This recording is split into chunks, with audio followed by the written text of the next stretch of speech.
Buenas noches. Ya están en el estudio Juan Carlos de Pablo y Eduardo Fidanza, Juan Carlos de Pablo.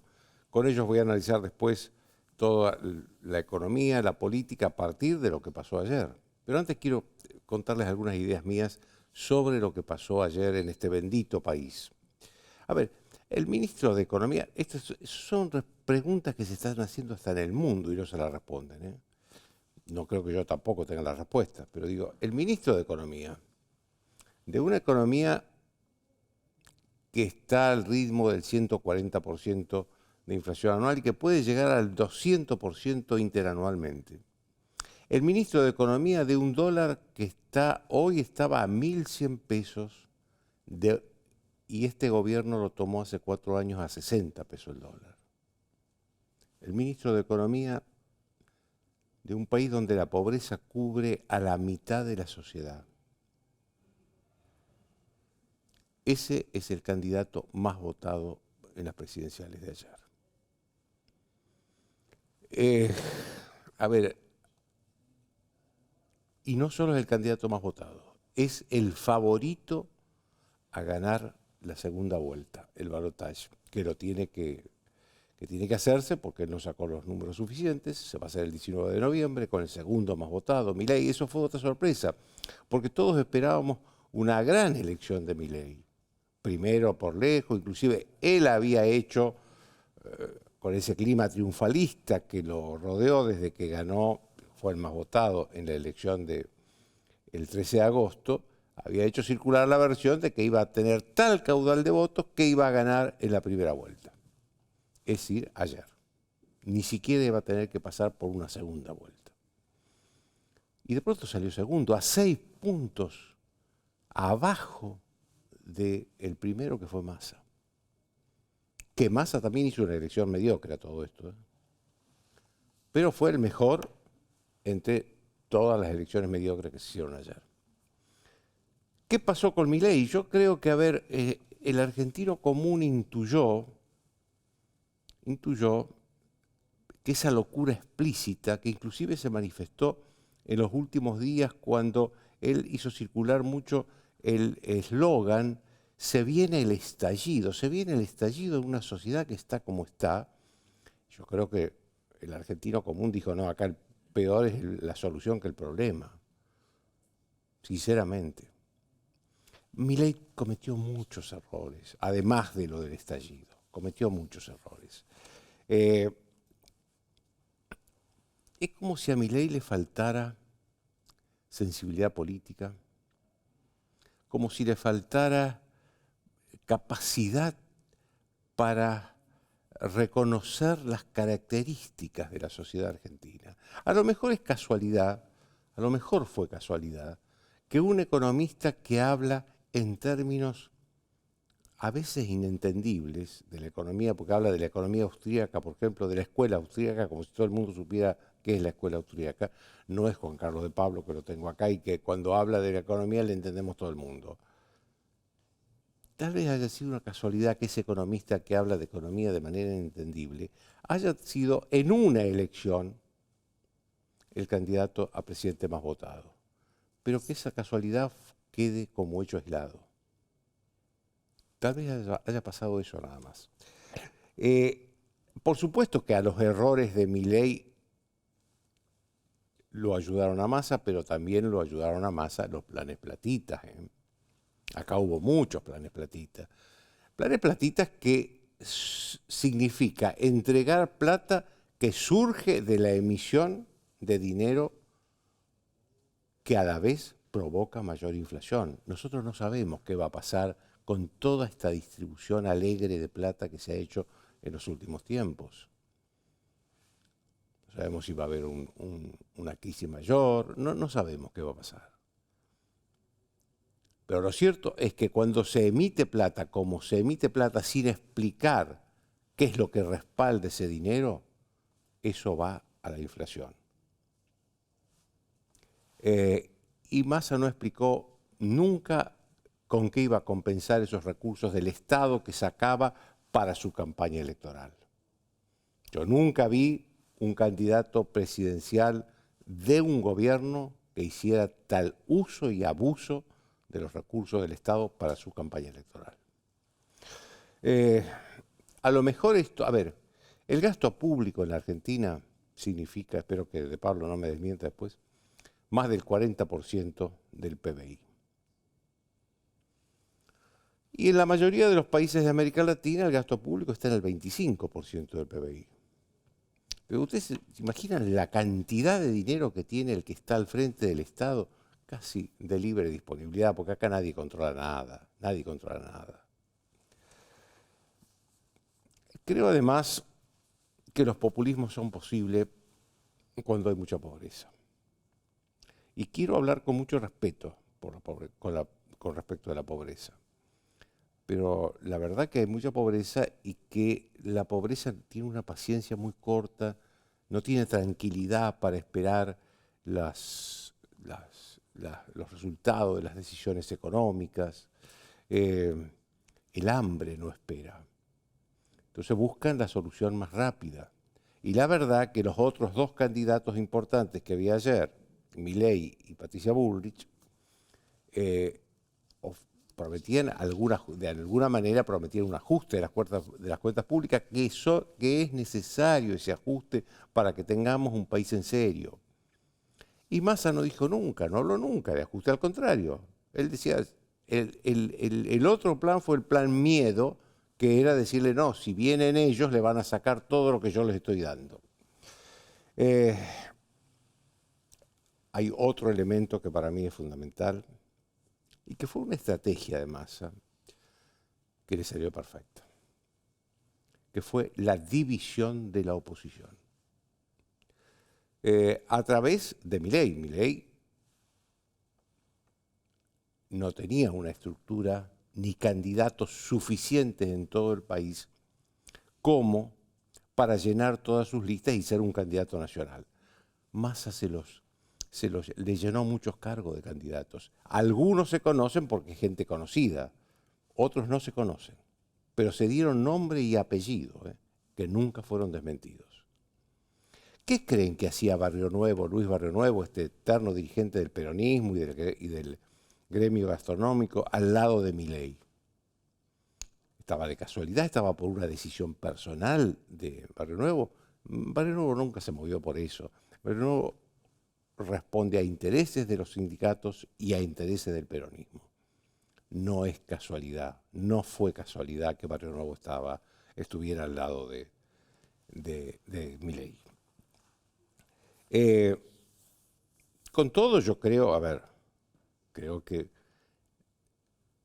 la sociología, la ciencia política va a tener que escribir manuales nuevos sobre la sociedad argentina, porque la verdad que un ministro de Economía en esta situación sea el más votado, con todas las explicaciones que se pueden dar, es un milagro. Y como los milagros no existen en política, entonces va a haber que hacer un estudio nuevo de la sociedad argentina.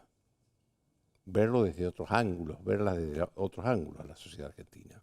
Y eso que no hemos hablado todavía, del tema corrupción, me refiero no a la corrupción de Massa, no estoy hablando de la corrupción de Massa, estoy hablando de la corrupción de Insaurralde, Martín Insaurralde, ex intendente de Lomas de Zamora, ex jefe de gabinete, segundo de Axel Kicillof, que arrasó en la provincia de Buenos Aires,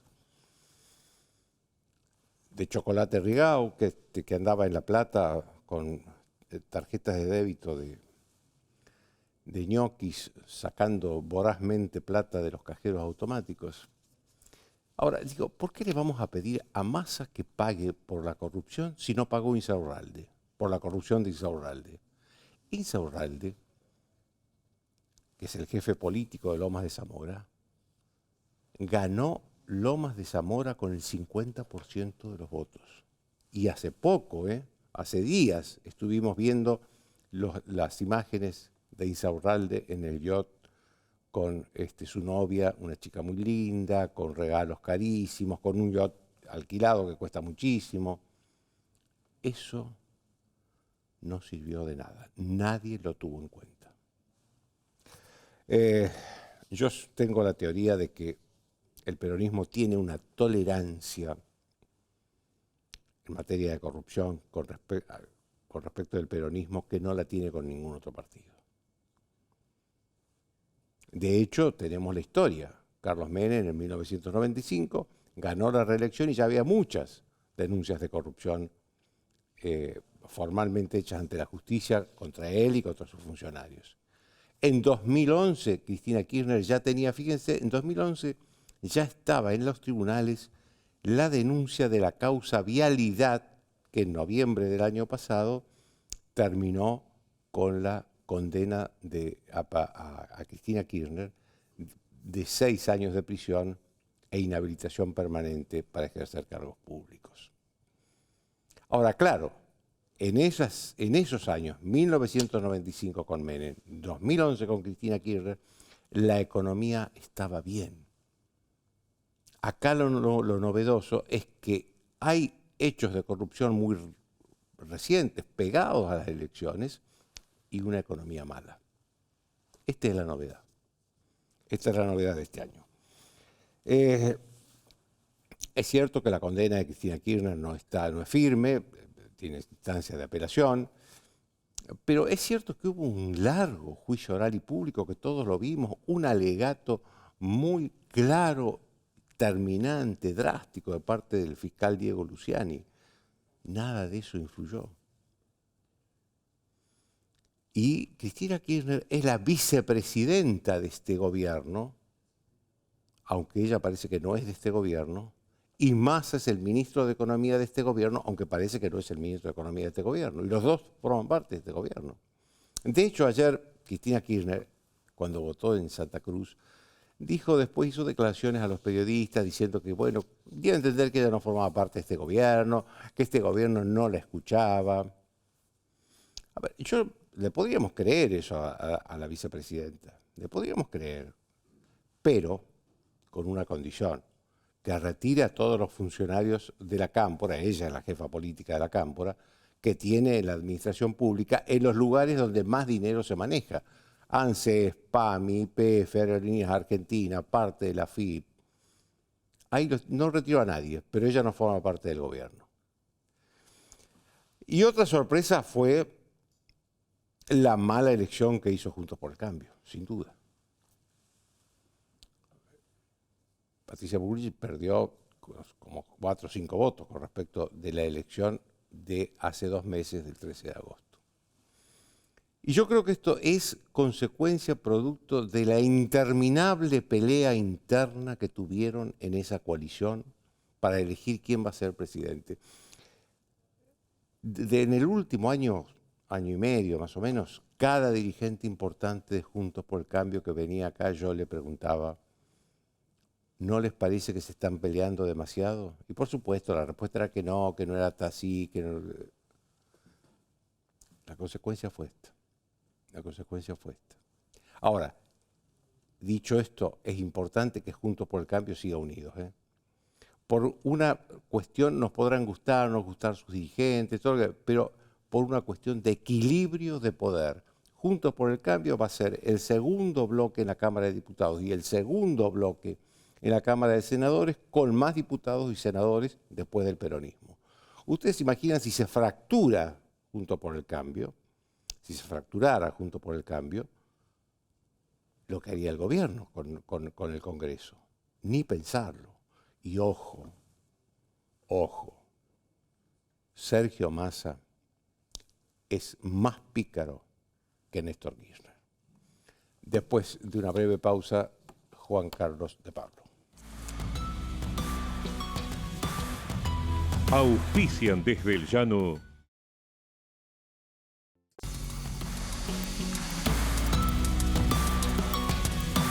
Nuestra prioridad es tu seguridad. Renovamos el Centro Unificado de Comando y Control para brindar mayor seguridad a nuestros vecinos. Lanús nos une. Adrián Mercado presenta su nuevo sistema de subastas online. Desarrollamos un sistema más rápido, más fácil, que te permite participar desde cualquier lugar del país. Si querés que tu empresa crezca, elegí Adrián Mercado.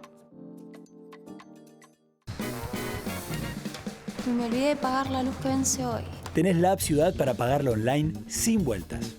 En el Ciudad tenés todo para operar de manera simple, ágil y segura. Entrá al Ciudad, vení al banco que te banca.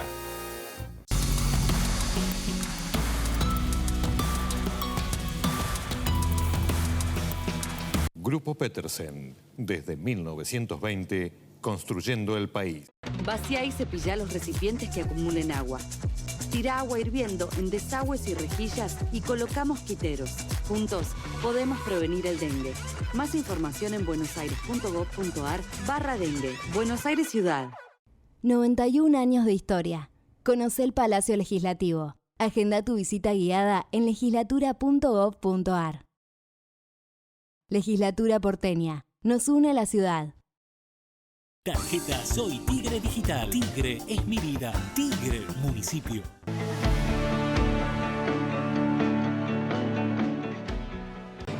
El banco quiso hacer una reunión con sus 17 millones de accionistas.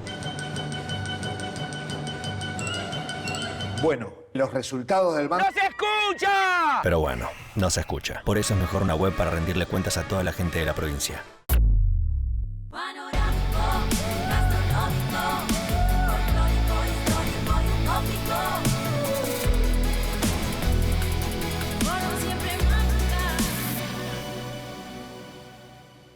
Delante de todo lo que ves está Correo Argentino, haciendo posible que lo que necesitas llegue a cada rincón del país, cuidándote en cada etapa de tu vida, llevando adelante la educación y la igualdad, construyendo nación y desafiando distancias. Correo Argentino, delante de todo, el correo de bandera de todos los argentinos y argentinas. Todos sabemos lo que representa para la logística de una empresa una flota moderna de vehículos. Por eso, a la hora de renovar el parque automotor, piense en el especialista. Nadirán Mercado, subastas online.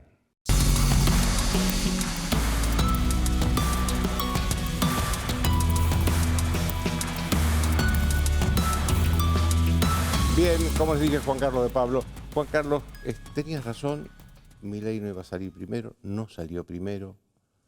¿Qué te hacía intuir que no iba a salir primero? Nada, no, me voy a hacer ahora el sabio. Más puedo decir que la semana pasada me preguntaron y dije, el lunes va a ser un día normal por hoy. Para estándares argentinos, esto no es ni Noruega ni Suiza, no, tampoco, ¿no? Pues, tranquilo, la vida sigue, ahí vamos. Ahora, está bien, pero ¿vos crees que lo de hoy se cristaliza y la normalidad así? ¿O crees que con un Massa favorito para las presidenciales, para la segunda vuelta, puede seguir subiendo el dólar y cayendo los bonos, y la inflación fundamentalmente? Nadie sabe. Pero vamos a los incentivos más elementales. Massa está en campaña. Y si está en campaña está muy interesado en que esto no se desmadre. Entonces, hoy no estamos en hiper. Ahora, capaz que dentro de 48 horas estamos en hiper. ¿Por qué? Porque la hiper es como el tsunami. Pero no estamos en hiper, por favor. ¿En qué sentido es como el tsunami? ¿Llega de pronto? Ahora, siempre, después que llega, los historiadores, pero vos tuviste como no, y la corbata, siempre hay detalles. Hoy los negocios están abiertos, la mayoría de las cosas se compran con pesos, etcétera, etcétera. No estoy diciendo que no hay problema, lo que estoy diciendo es, no hagamos la fantasía está todo cerrado, los supermercados no tienen productos, etcétera, etcétera. ¿Por qué? Porque la norma de los seres humanos... Hubo mucha gente que acopió, Pero no se quedó, los supermercados no se quedaron sin... Pero digo, la norma de los seres humanos se levanta todos los días a ver cómo le encuentra la vuelta. Y yo siempre digo que son mis héroes aquellos que cuando se levantan todavía no tienen solucionado el problema de cómo le voy a dar de comer esta noche a mi familia. Esos tipos tienen el boliche abierto, ¿qué quiere que haga? Ahora, Massa como mensaje para la economía, ¿es mejor que Milei, peor que Milei? Porque me parece que ninguno de los dos es tan buen mensaje para los agentes económicos. Massa tiene un doble rol. Es ministro de Economía y candidato. Sí, claro. Como ministro de Economía sabe que pertenece a un gobierno que no existe. En Argentina, ser ministro de Economía cuando el presidente no existe, la vicepresidenta no existe, es muy difícil. Tenemos, digamos así, porque es el ministro y presidente, las dos cosas. Claro, tenemos antecedentes. Yo creo que Massa, en el mejor de los casos, a Alberto y a Cristina les informaba lo que iba a hacer, en el mejor de los casos. No es que le pedía opinión, digamos, ni cosa por el estilo. Es muy difícil hacer política económica. Ahora, es lo que está diciendo, como dice, bueno, si gano, voy a ser futuro presidente. Entonces voy a tener un gobierno creíble, porque soy yo, y voy a tener un ministro de Economía con un programa, etcétera, etcétera. Y Milei, algo, si vos querés, parecido. Nota a pie de página, por si me infarto y el mundo se queda sin este dato importantísimo. Milei y Massa tienen que hablar con la Fundación Mediterránea y decirle, no, mire, esto de nombrar a Carlos Melconian como ministro de Economía mucho es demasiado. Pero por favor, los trabajos que hicieron, ¿me los puede mandar? Porque es un trabajo muy valioso. ¿Vos los leíste a los trabajos? ¿Cómo decís? ¿Los leíste a los trabajos? He trabajado con ellos, no a nivel, interactuado con ellos porque, digamos, los conozco, no a nivel de detalle, pero sé cómo lo encararon. 80 tipos que eran economistas, abogados, ingenieros, hablaron con medio mundo, tienen idea de lo que es el contexto político. Vos lo escuchás a Carlos Melconian y vos te das cuenta que funciona como un ministro de Economía. Digo, fuera, fenómeno. Volvamos a la idea original de la Fundación Mediterránea. ¿Vos te acuerdas que la idea original de la Fundación Mediterránea? Hagamos algo para el país. Para cualquier presidente. Acá está, dáselo y con provecho. Por supuesto que el ministro del próximo presidente lo va a mirar, pero lo va a mirar como profesional, va a hacer buen uso de las cosas que hay, porque no hay tantas cosas. ¿Y por qué sería imposible que lo convoque a Melconian? No digo que no, y me parecería una buena idea, porque yo veo que Carlos tiene una cabeza como ministro. Porque además tiene el plan en la cabeza, no tiene que leerlo. Massa hoy está ocupado en ser ministro y candidato.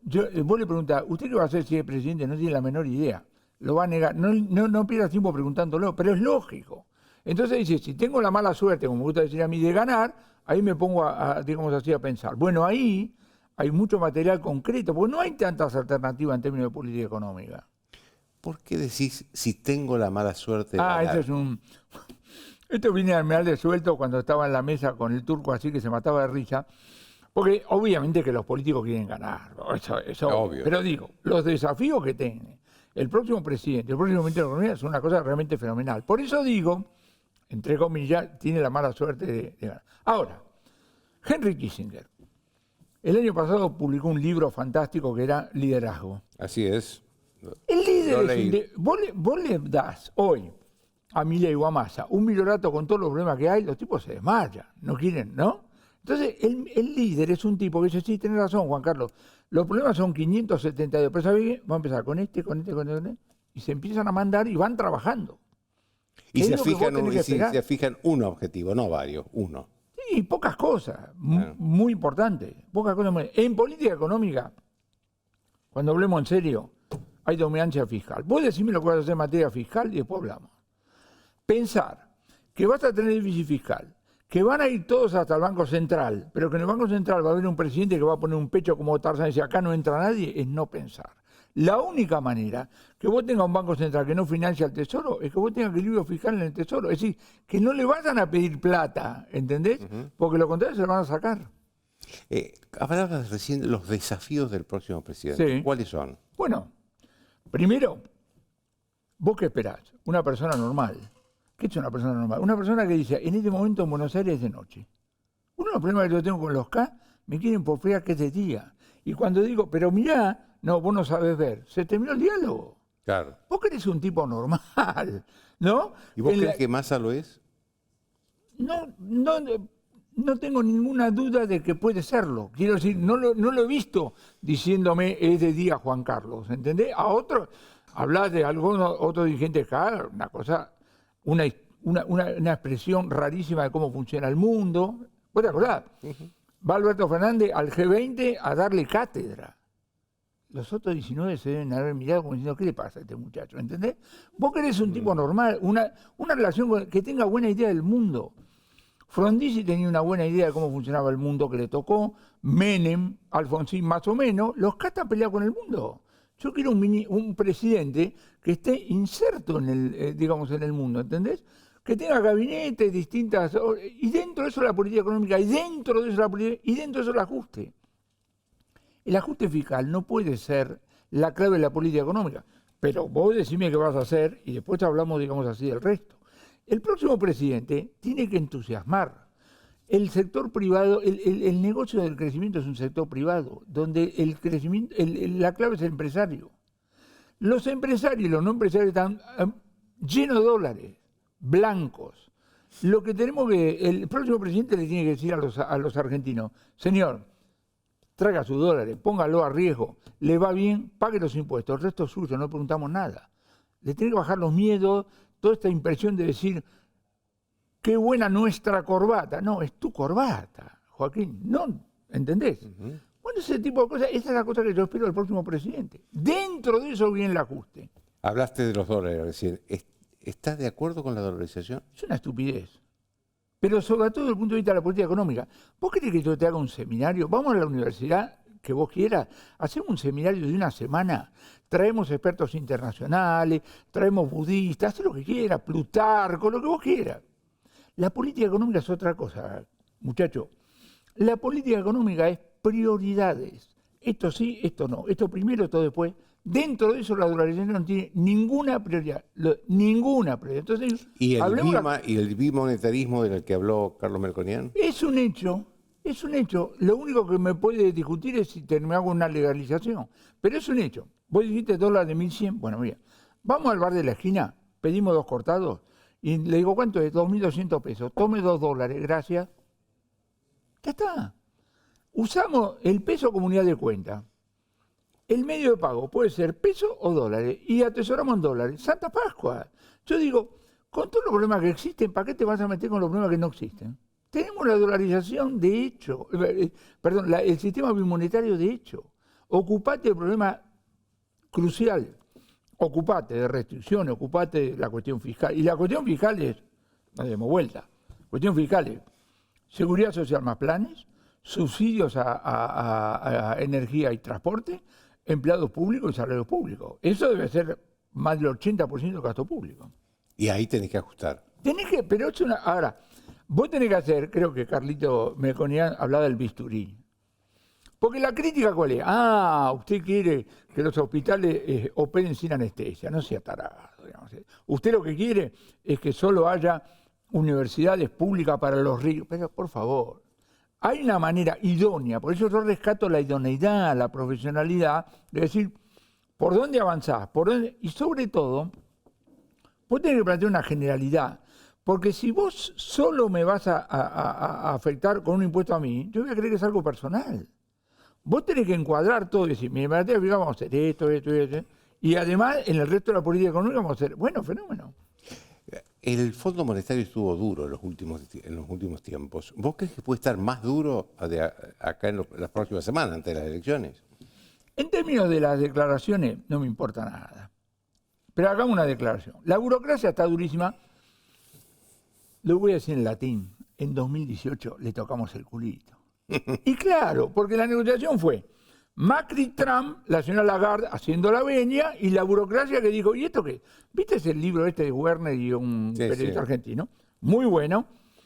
Tenés la bitácora. Werner es un ex funcionario del Fondo Monetario. Tenés la bitácora día por día de 2018 y te está mostrando cómo dijeron, haga la venia, dale que va. Entonces están con la sangre en loco.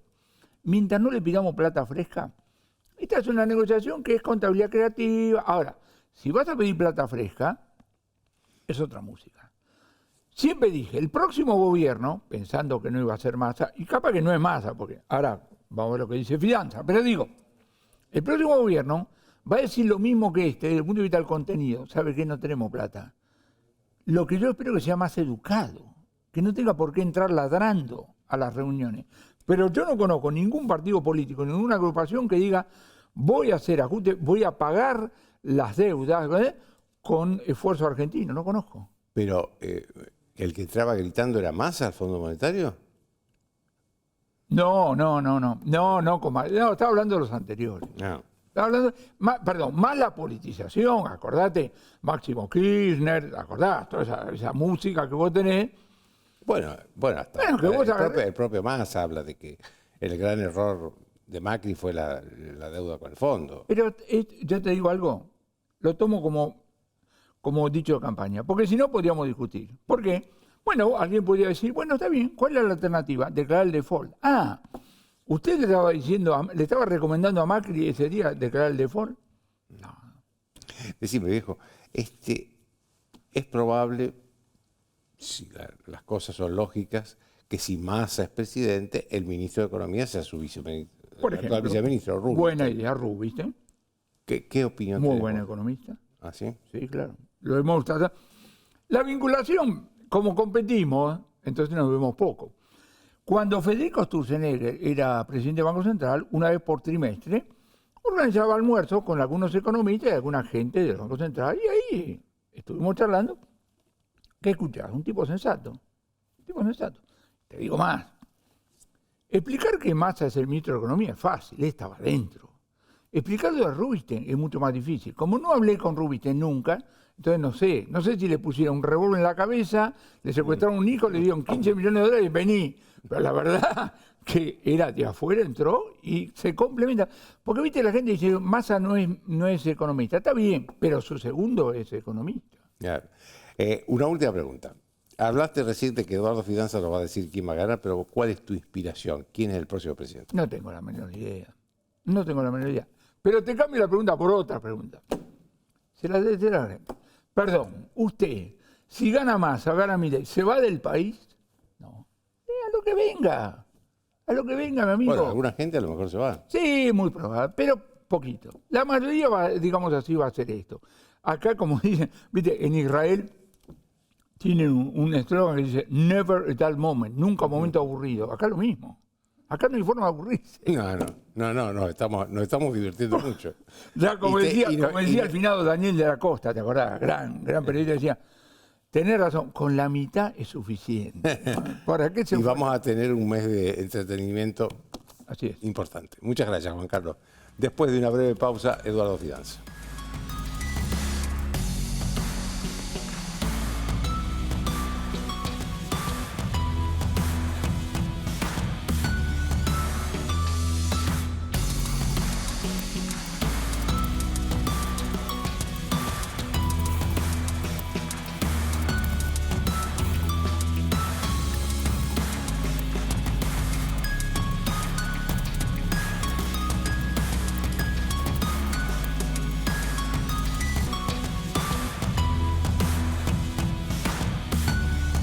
Bien, como les dije, Eduardo Fidanza, uno de los más prestigiosos analistas de opinión pública, después del día de la elección sorpresiva.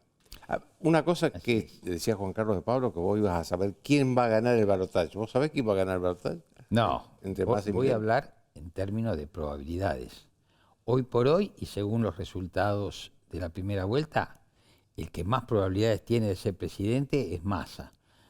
Pero de ninguna manera la cuestión está resuelta. O sea, Massa necesita 16 puntos o 15 puntos y necesita 20 puntos Milei. De modo que es una competencia que está abierta. Ahora, en términos de probabilidades, sí, el más probable es Massa, por cierto, que se adjudicó un triunfo inesperado y yo te diría sólido. Ahora, sobre eso yo te quería preguntar, ¿por qué influyeron tan poco los problemas económicos por un lado y los problemas de corrupción por el otro, que se dieron conjuntamente? Bueno. Yo decía recién en la introducción que yo había vivido situaciones de triunfos de gobiernos denunciados por corrupción, pero con buena situación económica. Sí. Caso de Menem, caso de Cristina Kirchner. Ahora, acá se dan las dos cosas, denuncia de corrupción, además imágenes muy recientes, y por otro lado, una situación económica muy mala. Bueno, ¿cómo lo explicás? Lo que tenemos, creo que, introducir es la novedad de esta elección. Esta elección, por primera vez en 40 años de democracia, la 10ª elección presidencial, introduce unos actores que son los libertarios, cuya propuesta es un desafío, o significa un desafío, a muchos de los valores, de los acuerdos, de los consensos que tienen que ver con el sistema democrático.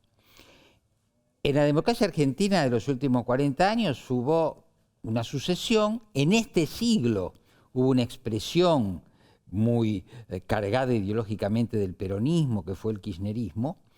Pero yo te diría que si comparamos a los Kirchner con Milei, todavía podemos decir los Kirchner pertenecen al sistema, porque efectivamente, además, cuando ellos llegaron, Cristina Kirchner tenía una larga trayectoria como legisladora y Néstor Kirchner había sido gobernador de una provincia, tenían experiencia de gestión, venían con un discurso desafiante, disruptivo, pero eran dos personas que sabían que en política existe el discurso público y después existe la negociación, que es parte de la política. Acá nos encontramos con un fenómeno nuevo y con algo que me parece que es central, y vos lo dijiste al pasar.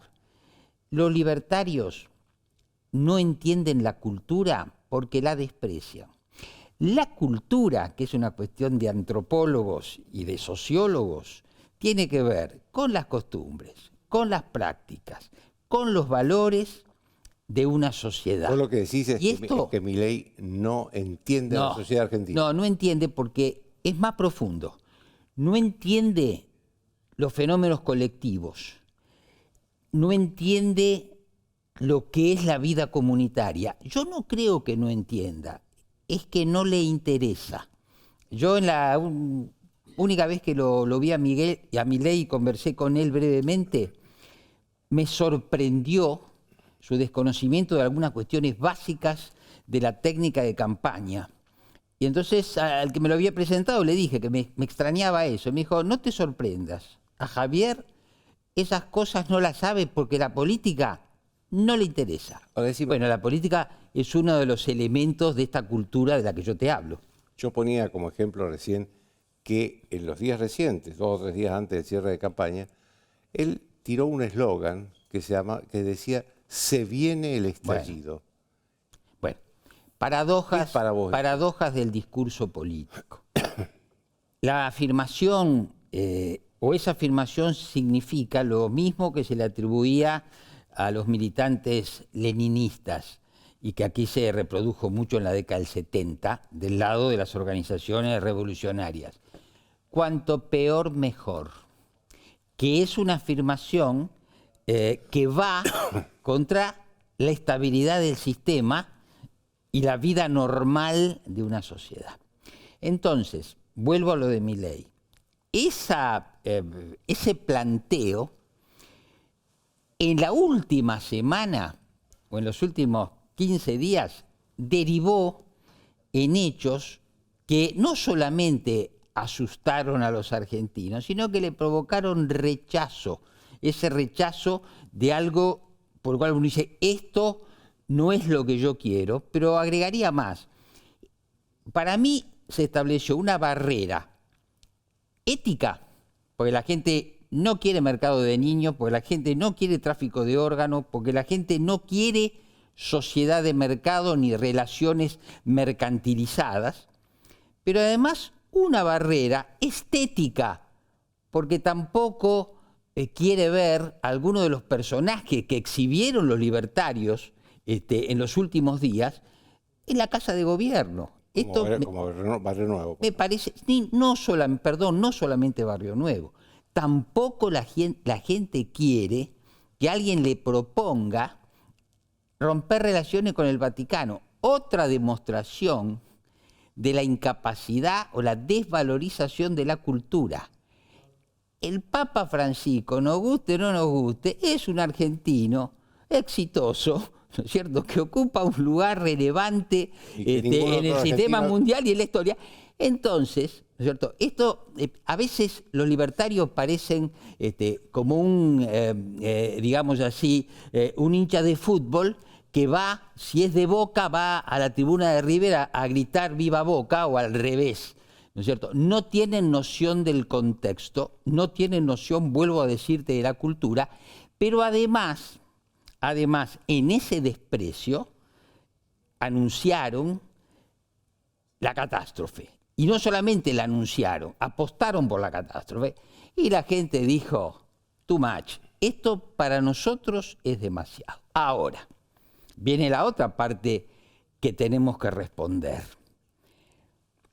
¿Por qué, a pesar de todos los débitos, ¿no es cierto?, de todos los problemas, el candidato oficialista es el que más votos tiene? Bueno, hubo una frase a lo largo de toda la investigación que hacemos en el curso de una campaña electoral, que son estudios cuantitativos, que son más falibles, pero estudios cualitativos, que son mucho más interesantes si uno afina el oído.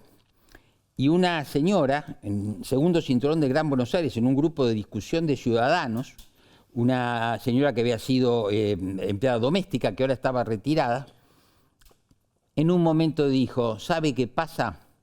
Mejor malo conocido que malo por conocer. Qué bueno por conocer. No, que malo por conocer. Ah. Mejor malo conocido que malo por conocer. Dio vuelta el... Esto quiere decir que hay una expectativa que iguala hacia abajo. Es decir, que para la gente todos son malos. Claro, pero hay una diferencia. La diferencia del Hay una conocido y el no diferencia. conocido. ¿Te conozco o no te conozco? Bien. ¿No es cierto? Cuando uno establece una relación, sabe los puntos del otro, ¿no es cierto? Y entonces dice, prefiero esto que lo demás. De los tres, entre comillas, malos, ¿no es cierto? Uno era el que amenazaba al sistema, no lo quiero, dijo la gente. La otra no convencía, porque además, y esto es así, mientras que Massa prescindió de Cristina Kirchner, una figura rechazada por la mitad de la sociedad, Patricia Bullrich terminó su campaña en una estampita con Macri, que le jugó muy en contra. ¿Quién quedaba? Quedaba Massa. En un sentido, el que había demostrado más articulación, más habilidad y más capacidad de vender, ¿no es cierto? Más capacidad de vender. Y ahí hay que sumar algo. Ahí se vio, a mi modo de ver, en el liderazgo de Massa, el talento histórico del peronismo y su naturaleza. ¿Por qué? Porque el peronismo, desde su fundación, es un movimiento político que del Estado se estructura en el Estado y del Estado va a la sociedad. No como un partido político que se funda en la sociedad y pretende llegar al Estado. Como el radicalismo. Bueno, entonces, esta singularidad del peronismo la vimos en persona de Massa, donde ese manejo del Estado es un Estado superpuesto con el gobierno. Lo vimos a Massa usando todos los resortes para conquistar a ese electorado. Pero acá queda un detalle. No es tan sencillo. No es solamente que Massa ofreció prebendas en la campaña. Hay un detalle que no nos tenemos que olvidar. Y ahora que tenemos que explicarlo, que me parecía difícil de explicarlo, tenemos que poner sobre la mesa. El índice de confianza del consumidor, que Poliarquía elabora hace 20 años por la Universidad de Itela, estaba dando más de 10 puntos por encima del peor momento del gobierno de Macri. Esto es en abril-mayo de 2018. La tendencia del índice de confianza del consumidor es a caer desde 2015, pero está 10% arriba del peor momento del gobierno anterior, como dije. ¿Qué quiere decir? Quiere decir que hay un cierto nivel de actividad y que entonces hay un cierto nivel de consumo, además en una economía cuya mitad está no registrada o en negro, así que ahí hay un fenómeno que para mí, la verdad que dice el profesor de Pablo, tiene que ver con una estrategia de lo que podemos llamar el populismo económico, que privilegia la actividad y el consumo, la creación de trabajos precarios, etcétera, al costo de la inflación. Claro, ahora estamos en un escenario que, habiendo forzado esto, lleva la inflación a los límites que está. Pero, y ahí es la discrepancia entre la macroeconomía y la microeconomía, la gente, si consigue esta copa con agua, la tiene. Si esta copa con agua significa que se descontrola la macroeconomía, no es problema del que tiene la copa. Tenemos que hacer una pausa, pero te quiero hacer una pregunta que me contestás después sobre la división de la oposición. Sí, claro. ¿Por qué no la vieron venir a este problema? Bien. Una pausa y seguimos con Eduardo Fidanza.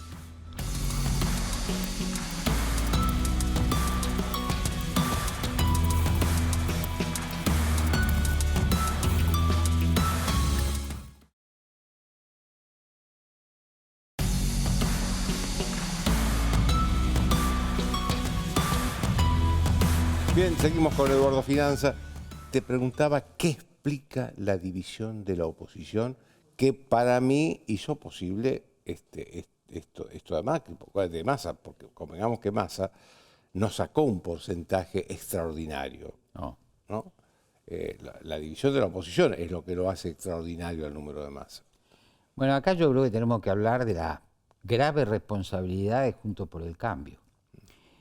Porque si nosotros vemos el escenario de 2019 y todavía el de 2021, en 2019 las dos coaliciones capturaron el 90% de los votos y en 2021, en la elección legislativa, el 70%.